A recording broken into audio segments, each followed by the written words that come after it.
Okay, a little recap. We're almost at the end of the course. Let me see something. And we did a lot. I'm working on a cheat sheet. I won't lie to you, I am.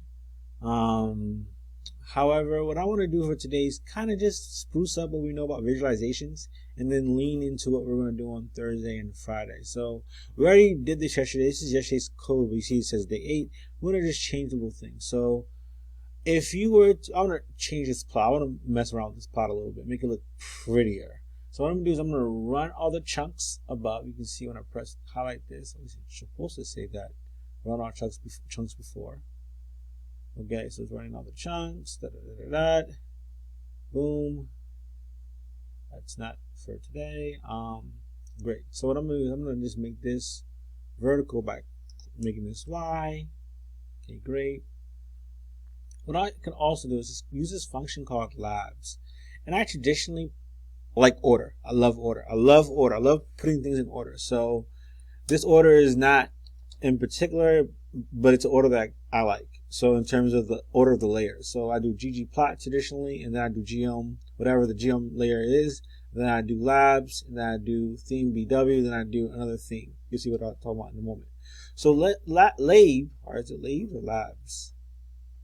It's labs. Allows me to label my X and Y axis. So I can say X. Which wasn't so big. Actually, I don't want to name X here because X doesn't really mean much. But Y is going to be the length. This is where I can remove my underscores. Remove those underscores.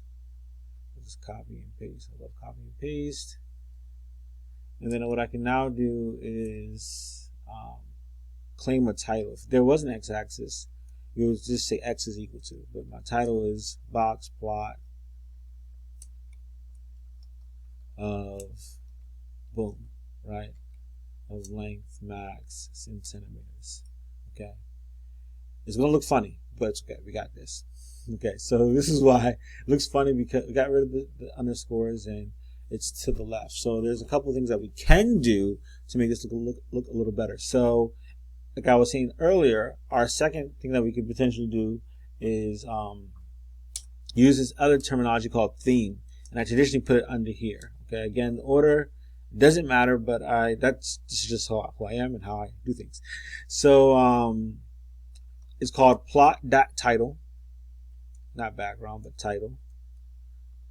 It's a little different. You have to then type element text, all right. And so H just, okay, I can tell you what that means at least. That means 0.5. That allows me to horizontally shift my title to the middle. So when I just run this, that allows me to shift my title to the middle. So plot title is just the name. It's just you're messing with the plot title. Element text is that you're messing with the text of the title. Then H just allows me to shift it to the right. I can make my face, make my face bold. Okay. And then I can change the size. I think its size is equal to maybe, let's say 16. I typically do 15, but I'll exaggerate things here. Okay. And then within theme, I can press comma. I wasn't planning to do this, but I can do this now. Axis title. Okay, axis title. I can say axis title element text. So axis title is referring to this axis. We can either specify X or Y. I'm doing both. Axis title element text. All I'm going to do is just say color is equal to red. And I'm going to make this really big.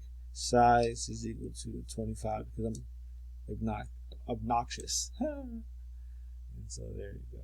Okay, so those are some of the kind of cool things that you can do in terms of plotting. I'm going to scroll down and skip some of these and talk more about scatter plots. So I didn't get to finish this yesterday, but here I gave you the code. You can actually create a scatter plot where you change the color as well as the size. So here we're giving the data frame. We have two variables, two quantitative variables, right?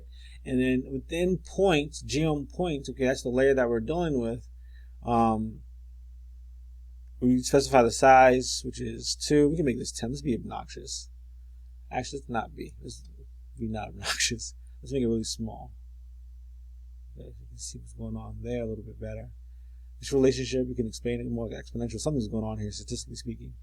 You can also add that label. I'm going to do that real fast just so I can save time. Okay, label our labs. What did I say? I put it under here, right? Okay, max, and then what we'll do is we'll call this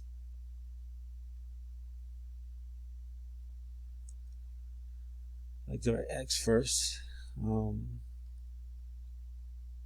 then put a comma. When you're watching these, I know it's like hard to then answer questions, but we'll get there.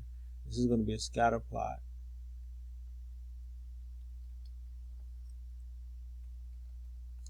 Of length max versus body mass invariance. Right?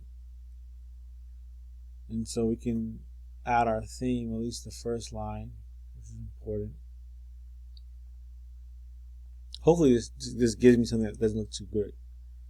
So do this. Hopefully it doesn't look too good. I want to show you all a little shortcut. Yes, good. It doesn't look too good. So you see it runs off. And so what I could potentially do is after VS, go to the next line. After verses, go to the next line. And so after VS, how we do that is just press underscore, or not underscore, /n to make things look better. Okay, so that's great. That's it for this video. I didn't want to go, I did want to show you one cool thing, actually, real fast. So one thing I can do now is, or at least what you could have done, but you didn't know you can do this, you can create an R-Shiny. So you may have to install library Shiny. I'll show you how to do that in a moment, but it may just do it for you. We're going to call this project empty. Empty. And what I'm just going to do is I'm going to leave it as single file because I don't want two separate files. And this R-Shiny, what I'm doing is I'm creating a web application. So what I'm going to do is I'm going to go to browse. I'm going to go to my folder on the desktop. I'm going to save it there. Boom, bam, and then just go to press create. You can do a whole bunch of manipulations in this, but I'm not going to do anything until tomorrow. We'll do some really cool things tomorrow. Plotting, hopefully plotting, only plotting. I don't think any tables, we'll see. Running our Shiny, and now we can manipulate data, or at least visualize data, not manipulate it, visualize the histogram in using our Shiny. Okay, so you now have the capacity to create something like this on your own. Okay, I think I'm done. Have a good one. Thank you all for watching.